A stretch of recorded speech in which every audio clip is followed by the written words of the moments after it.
If you're interested in South African jazz, this is one tune you have to know. Yakhal Inkomo by Winston, Mankunku and Ngozi.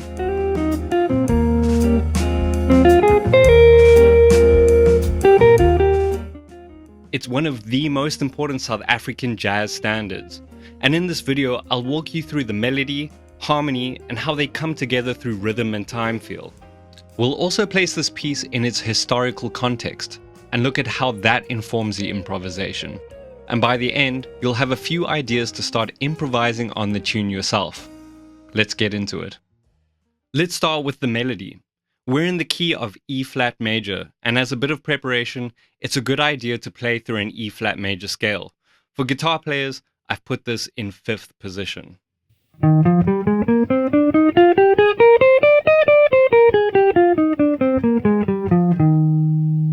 One really important sound in this tune and a lot of South African jazz is the major pentatonic scale.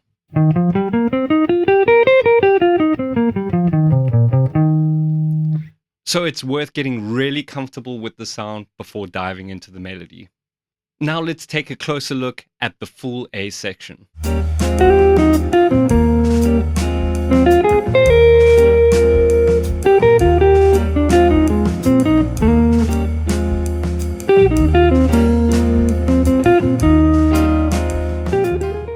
Before we go deeper into the melody, we need to talk about the feel, because that's a huge part of this tune. The rhythm section sits in a more traditional swing feel, while the melody locks into a triplet bass 12/8 feel. Rhythmic layering like this can be found in South African styles like the Xhosa Umngqokolo throat singing. Check out the link below. If we look at the first phrase, Mankunku outlines the pentatonic scale using broken thirds, and then resolves to the 5th of the key. These kinds of patterns are really characteristic of the South African sound. Just as important as the notes, his time feel is very laid back behind the beat, giving it a vocal quality. Right at the end of the phrase, you also get a suspended arpeggio sound. It's just something interesting to take note of. If we look at the second line, you can hear a clear F minor arpeggio in second inversion, again resolving to the 5th of the key. At this point, it's worth stepping back and taking a look at the harmony underneath the melody, because that is what is actually informing these specific note choices.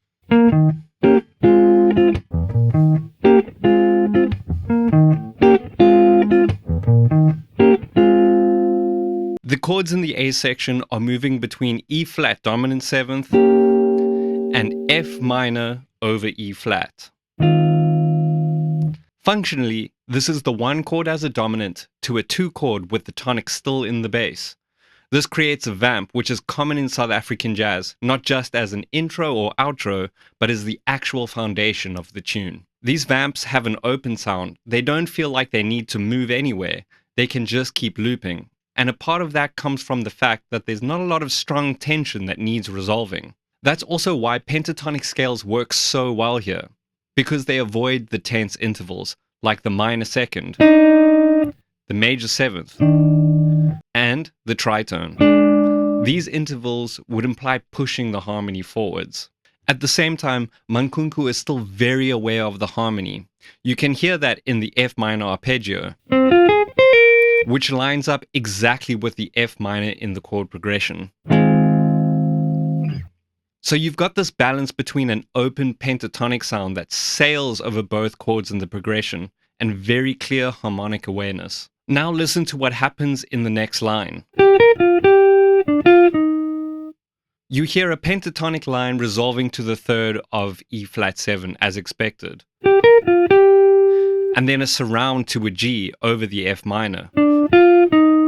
A normal jazz extension, but here is where it gets interesting. The surround includes a D natural, while the harmony is still E flat 7, and that contains a D flat. So you get this momentary clash, a subtle tension which is something that you hear throughout the tune. You can think of this as coming from jazz blues language, where the major 7th as a melody note can sit on top of a dominant chord. Here's an example from Charlie Parker's Cool Blues. The next line is much more direct. It's just outlining an F minor 7 arpeggio right on top of the chord. And then the melody comes back into the opening idea before resolving with a pentatonic surround to the root note. That rounds off the A section before it repeats. Let's take a look at the B section. Here, Mankunku moves away from the vamp and into a more traditional jazz approach to melody, harmony, and rhythm.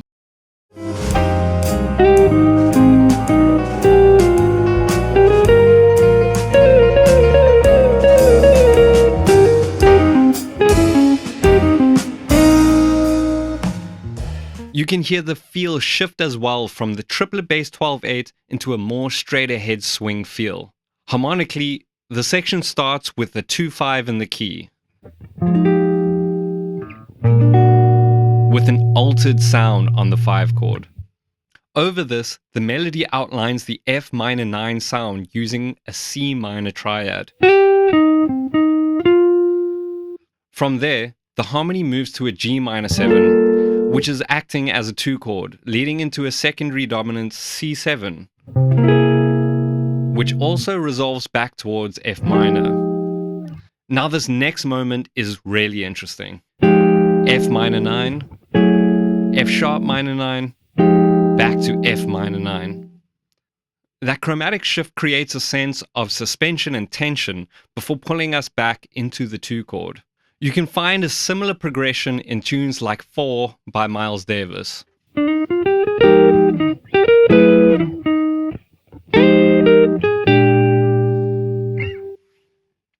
The melody reflects the shift using a C minor triad and moving it chromatically with the harmony. Technically, you could categorize this as a diatonic triad arpeggio from the 5th of the chord. The last chord of the B section is a B flat 7 sus sound, often voiced as A flat over B flat, which is a very common voicing of a 5 chord in South African jazz. So compared to the A section, this part has more harmonic movement and a more traditional jazz language before returning to the vamp for the C section.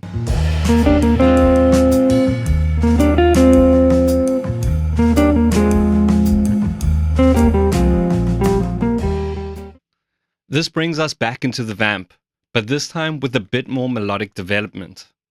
In the first few phrases, you can hear fragments of an A-flat major arpeggio, resolving into a chord tone of F minor. You can think of this as a triad built from the 5th of the chord, which gives you an E-flat major 9 sound.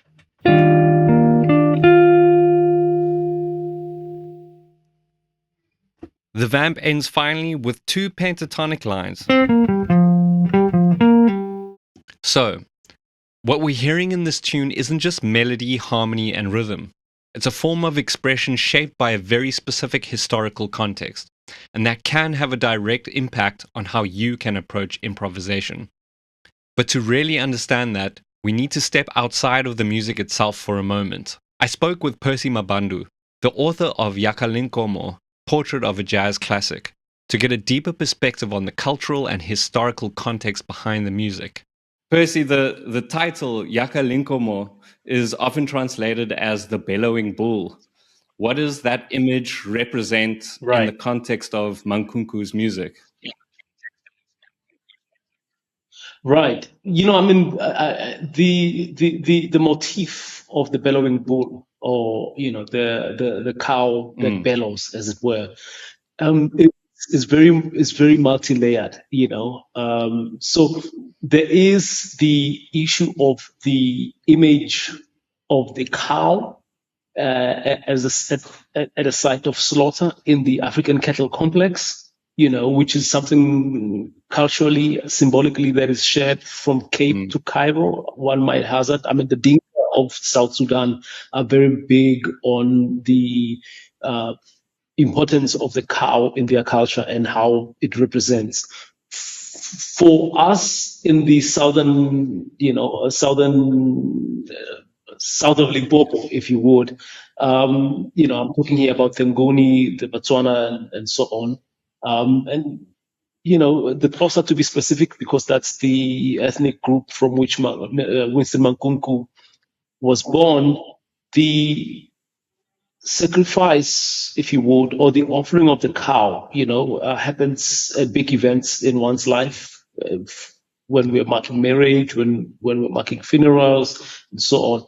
And so at the time when the cow is to be slaughtered, if it doesn't bellow, the Xhosa will say, or if it does bellow, the Xhosa will say, "Icamagu livumile," the kind of sort of Xhosa version of what people, the Muslims would say, God wills it, So it's about the way in which the cow bellowing allows for the integrity of the ceremony, of the ritual, to be perfect.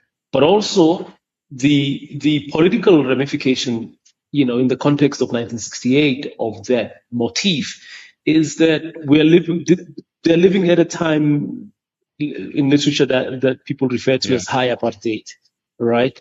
So, this is 8 years after Sharpeville. This is 4 years since Nelson Mandela and the others, the Rivonia trials have been thrown into jail for life. So it's a very dark time in that sense. So the idea of slaughter, is very much in the context of the state slaughtering the people. So, the image of the cow that bellows, this idea of sacrifice, this idea of slaughter, speaks to this multi-layered imagery in the context of this song. So it's very much a multi-layered, a paradoxical symbol that has utility for both the politics and everything around us. What I noticed in Yakhal Inkomo, the original recording, there's these moments where he moves to playing in a much more free, open style of playing, beyond the strict harmonic structure. What do you feel is being expressed in those moments, and what can students who are looking at the song now take away from that to move forward with it?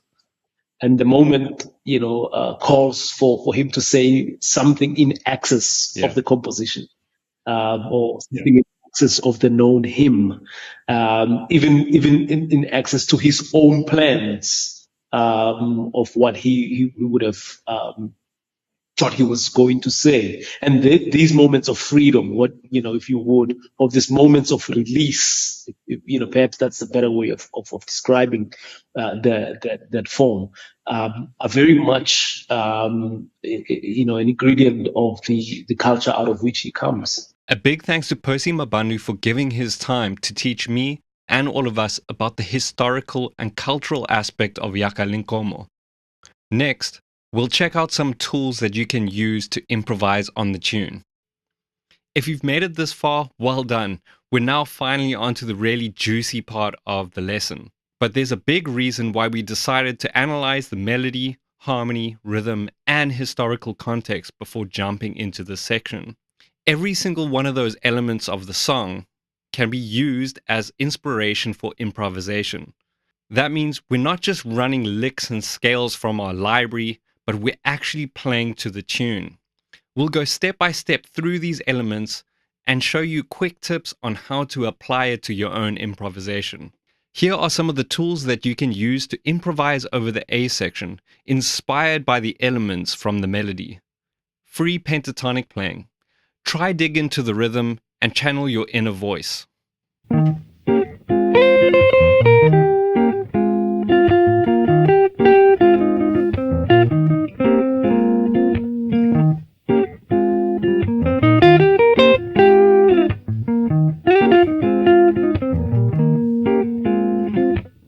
Mankunku showed us pentatonic scale patterns, his in broken thirds.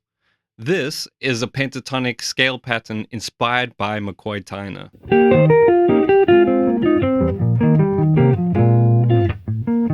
Inside of our pentatonic scale, there is a suspended triad. We can use that as a tool to fly over both of the changes in a very open way.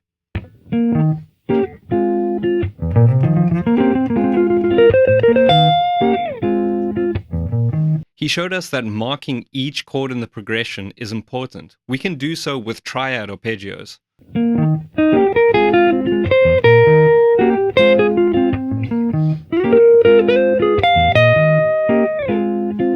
Surrounds are this incredible tool that allows us to create preemptive drive towards a chord tone. We can do it from going below, above, on, or like we'll do now, above, below, on, to one of the chord tones on the one chord.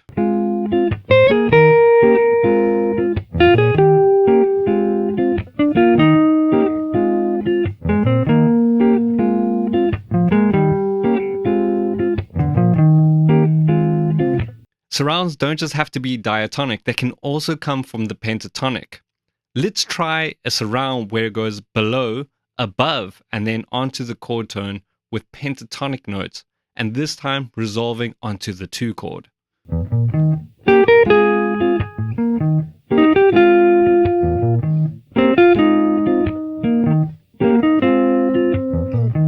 Blues is a really cool tool to use on the A section. In fact, if you check out the original recording, the piano solo is steeped in blues.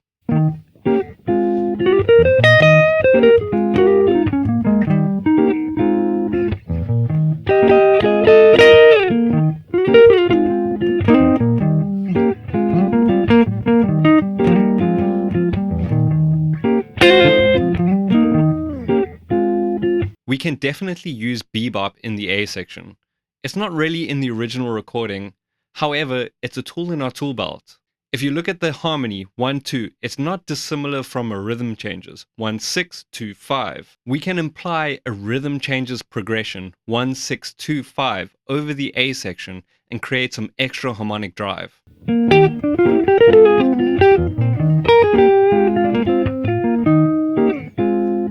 We can backcycle an altered 5 chord that doesn't exist in the changes but preempts the next 1 chord. This is a common technique for bebop musicians.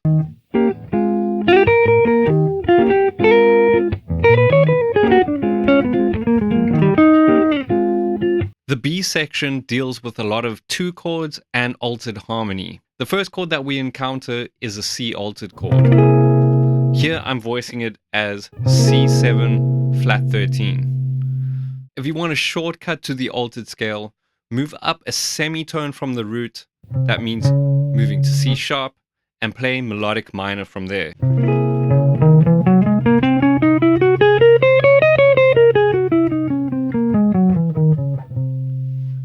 Now, there are a lot of ways to treat the altered scale. It's a lot more important than just running the scale up and down. In fact, my next technical video is a deep dive on the altered scale. If it's not out now, it will be in the next coming weeks and it'll be linked up here. For now, I'll demonstrate the C altered chord moving into an F minor using a similar line that I did before. For the F minor sound that comes next, we should use 2 chord language. Some people might call this Dorian. Mankunku showed us you can use a triad arpeggio from the 5th of that chord. That becomes an integral sound to this piece and results in an F minor 9 sound. You can mix this together with your other 2 chord sounds if you like.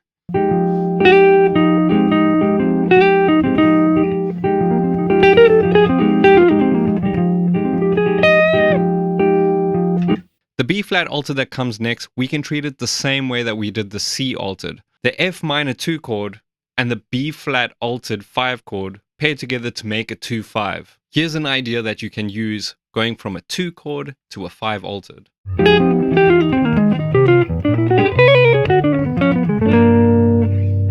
The next part is the G minor 7 to B flat altered. That's the same as the progression we just did, just up a tone.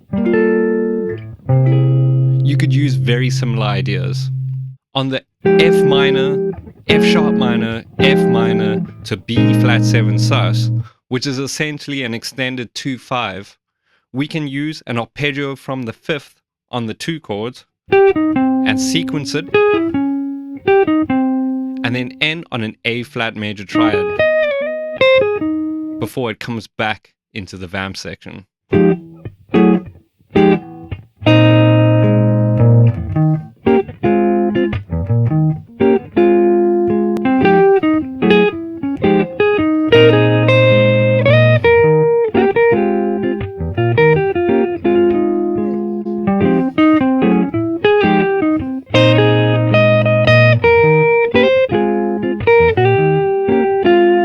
That brings us to the end of this lesson video on Yakhal Inkomo. If you've made it this far, well done. If you want to spend more time with the material, there is a free PDF link below with the transcription of the scales and improvisation ideas. And if you'd like to put this into practice, there's also a backing track of the tune available. If you found this video helpful, feel free to subscribe. There is more coming on South African jazz. Happy practicing.